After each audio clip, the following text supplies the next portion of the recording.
paroles grossières, ni stupides, ni sales, cela ne se fait pas. Mais quand vous parlez, faites-le plutôt pour remercier Dieu. Vous devez savoir ceci. Ceux qui mènent une vie immorale ou mauvaise ne participeront pas au royaume du Christ et de Dieu. Les gens qui veulent tout pour eux n'y participeront pas non plus. En effet, tout vouloir pour soi, c'est une façon d'adorer les faux dieux. Personne ne doit vous tromper avec des paroles creuses. À cause de tout cela, la colère de Dieu vient sur les gens qui refusent de lui obéir. Ne faites donc pas comme eux. Oui, avant, vous étiez dans la nuit. Mais maintenant, en étant unis au Seigneur, vous êtes dans la lumière.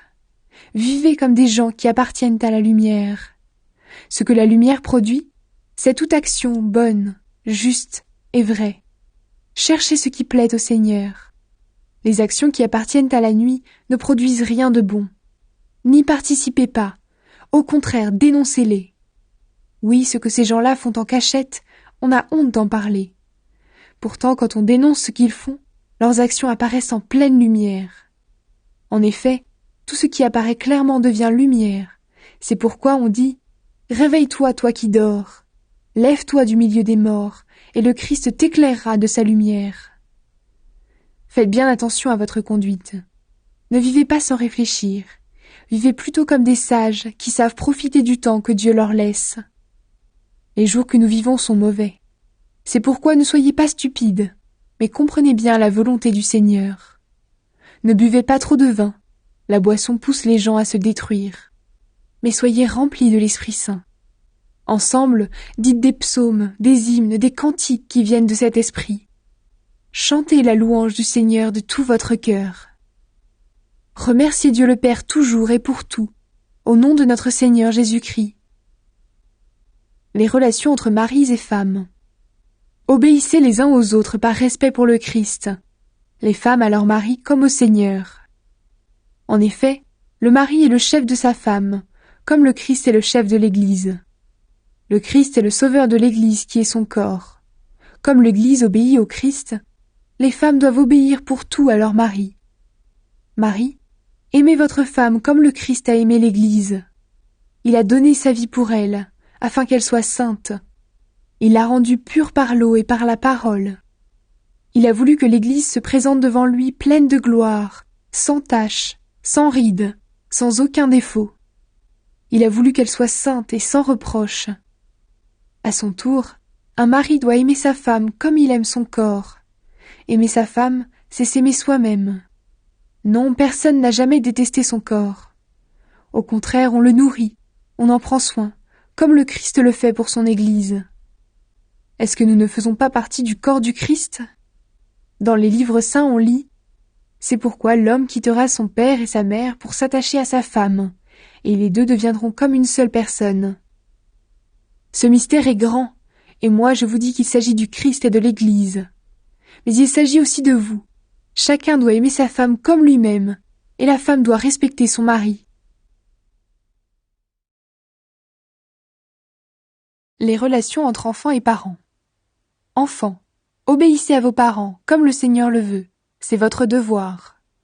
Respecte ton père et ta mère. Voilà le premier commandement que Dieu a donné avec une promesse. Cette promesse la voici. Alors tu seras heureux et tu vivras longtemps sur la terre. Et vous, les parents, ne poussez pas vos enfants à la révolte.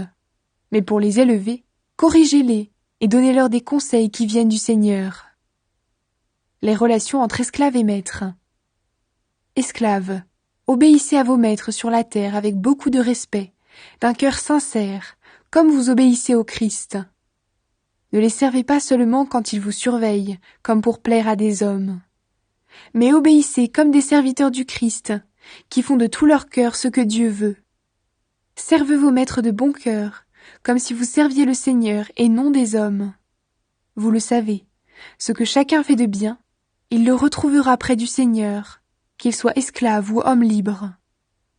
Et vous, les maîtres, agissez de la même façon avec vos esclaves. Laissez de côté les menaces.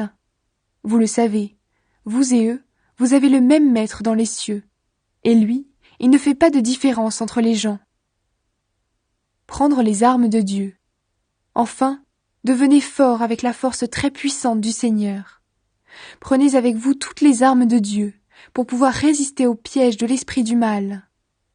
Non, ce n'est pas contre des êtres humains que nous devons lutter, mais c'est contre des forces très puissantes qui ont autorité et pouvoir.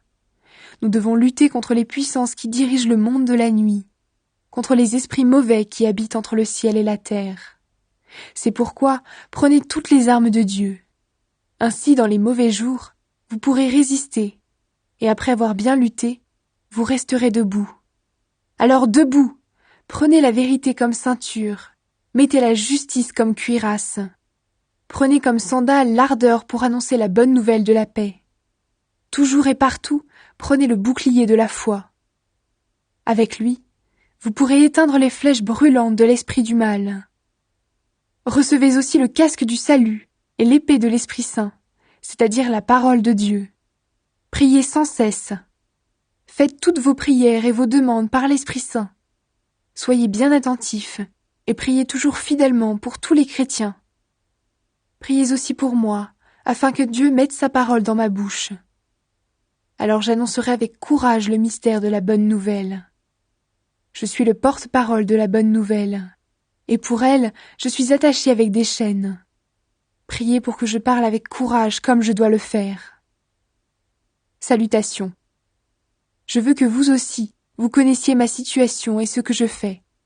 Tychik, mon frère et mon ami qui sert fidèlement le Seigneur, vous donnera toutes les nouvelles. Je l'envoie exprès chez vous pour vous dire comment nous allons et pour vous encourager. Que Dieu le Père et notre Seigneur Jésus-Christ donnent aux frères et sœurs chrétiens la paix, l'amour et la foi. Que Dieu bénisse tous ceux qui aiment notre Seigneur Jésus-Christ d'un amour qui ne meurt pas.